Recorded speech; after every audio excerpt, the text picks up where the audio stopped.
ఫిబ్రవరి నెల ముగియబోతోంది. మార్చి కొత్త నెల ప్రారంభమవుతుంది. ప్రతి నెల ప్రారంభంలో కొన్ని నియమాలు మారుతూ కొత్త నిబంధనలు అమల్లోకి వస్తాయి. అదేవిధంగా మార్చి కొత్త నెల కూడా దానితో పాటు కొన్ని మార్పులను తెస్తుంది. మార్చి 1 నుండి దేశవ్యాప్తంగా కొన్ని నియమాలు మారనున్నాయి. ఇవి సామాన్య ప్రజలను నేరుగా ప్రభావితం చేస్తాయి. ఈ నియమాల గురించి తెలుసుకుందాం. 1. ఎల్పీజీ సిలిండర్ ధర. ప్రతి నెల ప్రారంభంలో ఎల్పీజీ సిలిండర్ ధరలు మారుతూ ఉంటాయి. కొత్త ధరలు విడుదలవుతాయి. పర్యవసానంగా ఎల్పీజీ సిలిండర్ ధరలు కూడా మారవచ్చు. మార్చి 1, 2026 నుండి కొత్త ధరలు విడుదల కావచ్చు. చమురు మార్కెటింగ్ కంపెనీలు మార్చి 1న కొత్త ఎల్పీజీ సిలిండర్ ధరలను విడుదల చేస్తాయి. ఈ నెలలో ఎల్పీజీ సిలిండర్ ధరలు పెరుగుతాయా లేదా తగ్గుతాయా అనేది చూడాలి. 2. సీఎన్జీ పీఎన్జీ ఏటీఎఫ్ ధరలు. ఎల్పీజీ సిలిండర్ల మాదిరిగానే చమురు కంపెనీలు కూడా ప్రతి నెల కొత్త ధరలను మారుస్తాయి, విడుదల చేస్తాయి.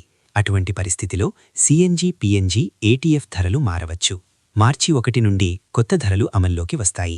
సీఎన్జీ పీఎన్జీ ఏటీఎఫ్ కొత్త ధరలు ఎలా ఉంటాయో చూడాలి. 3. రైల్వేస్ పాత యూటీఎస్ యాప్ నిలిపివేత. భారతీయ రైల్వే పాత యూటీఎస్ యాప్ వచ్చే నెల మార్చి 1న నిలిపివేయనున్నారు. ప్రయాణికులు ఇకపై పాత యూటీఎస్ యాప్ను ఉపయోగించలేరు. దీని తర్వాత రైల్వే కొత్త రైల్1 యాప్కు ప్రాధాన్యత ఇస్తున్నారు. మార్చి 1 నుండి ప్రయాణికులు కొత్త యాప్ ద్వారా రిజర్వ్ చేయని టికెట్లు, జనరల్ టికెట్లు, ప్లాట్ఫామ్ టికెట్లను బుక్ చేసుకోగలరు. 4. సిమ్ బైండింగ్ నియమాలు. మార్చి 1 నుండి మొబైల్ వినియోగదారులకు సిమ్ బైండింగ్ నియమాలు అమల్లోకి వస్తాయి. కొత్త సిమ్ బైండింగ్ నిబంధనల ప్రకారం ఇప్పుడు ప్రతి వాట్సాప్, ఇతర మెసేజింగ్ యాప్ ఖాతాను యాక్టివ్ సిమ్కు లింక్ చేయడం తప్పనిసరి అవుతుంది.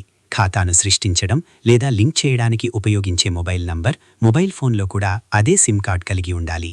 ఈ వీడియో మీకు నచ్చుతుందని ఆశిస్తూ ఈ వీడియోకి ఒక లైక్ చేసి, కామెంట్ చేస్తూ, సబ్స్క్రైబ్ చేసుకుని పక్కనే ఉన్న బెల్ ఐకాన్ కొట్టండి.